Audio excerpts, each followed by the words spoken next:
Welcome to the Deep Dive. Today, we're tackling a really tough subject. We're cutting through the noise to look at the brutal reality of, well, climate acceleration as it hit the Caribbean. Specifically, we're diving into the aftermath of Hurricane Melissa in Jamaica. This wasn't just a storm. Our sources paint a picture of a Category 5 monster, with winds hitting nearly 185 miles per hour, just devastating.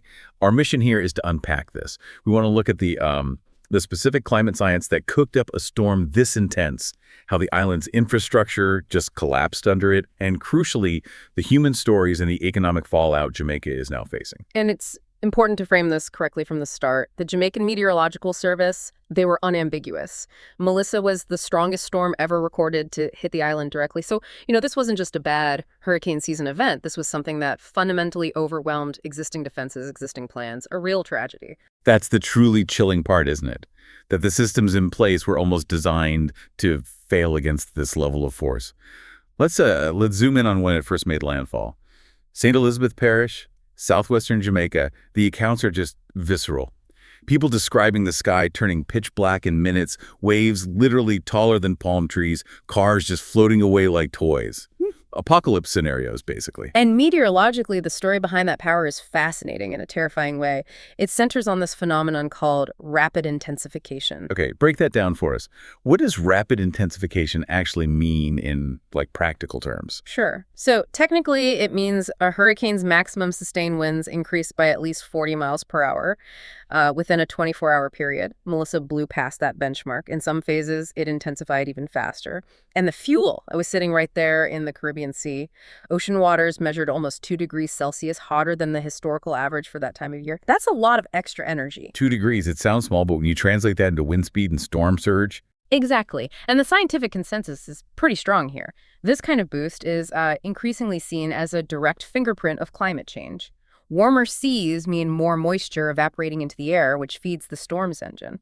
Plus, critically, that warm water often leads to less vertical wind shear. Wind shear being the thing that usually tears storms apart. Precisely. It's like a natural break. Without strong shear, Melissa could just vertically stack, pull in enormous amounts of moisture, and spin up to Category 5 strength incredibly fast. Almost overnight. That's why you hear longtime residents, people who survived Gilbert back in '88 or Ivan in '04, saying they've seen bad storms, but nothing like the sheer ferocity and speed of Melissa. And when you have that kind of climate-boosted power hitting land, the damage isn't just superficial, is it? It's systemic. We're talking about the whole infrastructure buckling, like the power grid.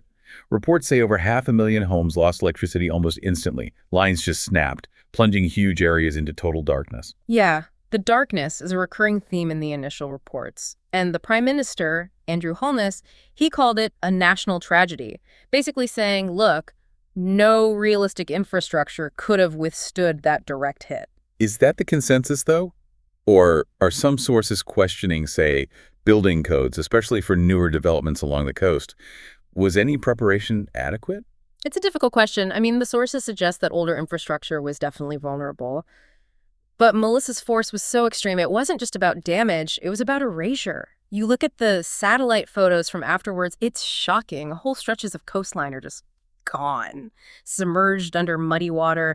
Lush green farmland turned into this brown debris-filled sea. You can barely make out rooftops in some places. It's wiped clean. Pretty much. And that physical destruction immediately leads to a logistical nightmare. You can have all the emergency crews ready, but if they can't get anywhere... Right, blocked roads. Completely blocked. Fallen trees everywhere. Massive landslides cutting off main roads.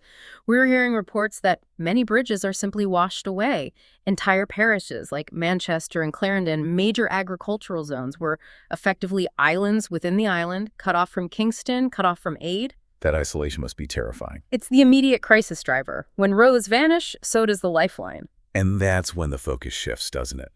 From the broken concrete and power lines to the human stories trapped behind the damage.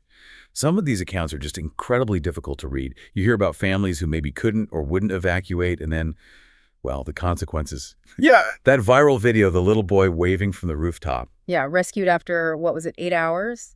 But his parents... didn't make it. It's just gut-wrenching. And that's one story amplified, but it represents so many individual tragedies happening simultaneously. Absolutely. And you saw the immediate impact in the cities, too, even those less directly hit by the eye, like Kingston. Long lines for basic necessities, clean water, food. Shelters were overwhelmed almost immediately. Hospitals struggling too, I imagine. Low on supplies, staff may be unable to get in. Exactly. Running low on everything, facing a surge of injuries, and dealing with power outages themselves, a critical failure point. So if you connect that immediate suffering, the shortages, the displacement, to the bigger economic picture, it looks pretty bleak, doesn't it? It really does. The initial damage estimates are already running into the billions of US dollars, but the real story is in the specifics. Agriculture, for instance. Think about Jamaica's key exports, coffee, sugarcane, bananas. Those plantations, particularly in the southern and central parishes that got hit hard, they're essentially flattened. That's not just lost harvest. It's years of recovery for the plants, for the soil, for the farmers. A huge blow to the rural economy. Massive. And then there's tourism. Reports indicate significant damage to one of the major cruise ship terminals. That alone could mean maybe a 30% hit to near-term tourism revenue, which is vital for foreign currency. So we're talking about long-term economic pain, years potentially. Economists and the sources are certainly warning about that. They fear it could take years for tourism and exports to get back to pre-Melissa levels. And layered on top of that is the looming health crisis. From contaminated water. Contaminated water, lack of sanitation due to the flooding and infrastructure damage, mosquitoes breeding in standing water, plus the fact that restoring power might take weeks, even months, in the really remote, cut-off areas. It's a recipe for public health challenges. It's such a heavy picture. Hard to square those images of destruction with, the Jamaica we often think of, the beautiful beaches, the music, the culture. But amidst all this devastation we've been talking about, the narrative also shifts, doesn't it? It starts talking about resilience. Yeah. The Jamaican spirit. Oh, absolutely. That comes through really strongly in the reporting. The spirit is described as battered, but definitely not broken. The local grassroots response kicked in almost immediately. You see neighbors helping neighbors, strangers sharing the little food or water they managed to save, people using whatever materials they can find to patch up roofs. Churches, schools, community centers instantly becoming makeshift shelters and aid points. Just people stepping up. Exactly. And amid all the loss, there are these small glimmers of hope, these small victories people are clinging to. We read about a baby being born safely in a shelter during the worst of it, a farmer who managed to get his livestock to higher ground just in time, teenagers spontaneously organizing cleanup crews on their own streets just so emergency vehicles could try to get through. These aren't solutions, but they're vital for morale. They're the start of recovery. That community spirit is incredible and essential. But obviously, the scale of this disaster requires more than just local efforts. What's the international aid situation looking like? Is help getting in? Yes, the international response seems quite significant. You've got the big players mobilizing the United Nations, the Red Cross coordinating shipments of essential supplies like water, food, medical kits, tarpaulins. Several nearby Caribbean nations have also stepped up, sending specialized search and rescue teams, which is crucial given how many areas are still hard to reach. And military assistance, too. Yeah, the U.S. Coast Guard, for example, has been involved. Reports mention them assisting with helicopter rescues in flooded areas and airdropping aid into those completely isolated communities where the roads and bridges are gone. So help is arriving. But it raises that bigger question. What does real recovery even look like after something like Melissa? It can't just be about rebuilding the houses and fixing the power lines, can it? No, it has to go much deeper than that. The sources really emphasize this. Recovery means dealing with the trauma. There's a huge mental health component. An entire generation, especially children, will carry the weight of this experience. And then there's the practical side. It's not just rebuilding, it's rebuilding better. It means rethinking infrastructure, coastal defenses, maybe even land use planning to try and withstand the next storm of this magnitude, because the science is pretty clear. There will be a next time. That seems to be the consensus, yes. So when we step back from this deep dive into Hurricane Melissa, what's the main takeaway? It feels like a really stark twofold lesson. On one hand, you see the terrifying fragility of our coastal communities, our infrastructure, when faced with the raw power of a climate-supercharged Category 5 storm. But on the other hand, you see this incredible resilience, this unity, this strength of the human spirit refusing to be extinguished, even in the face of almost total annihilation.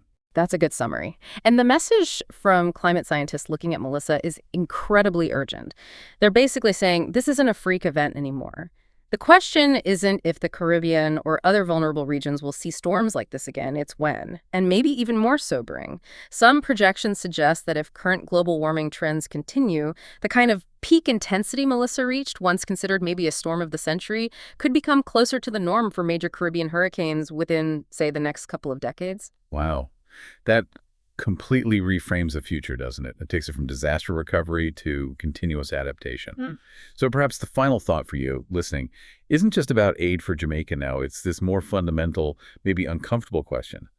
Are we, our global systems, our insurance markets, our international relief structures, individual nations, are we really prepared financially and structurally for a future where Category 5 hurricanes might become disturbingly frequent events?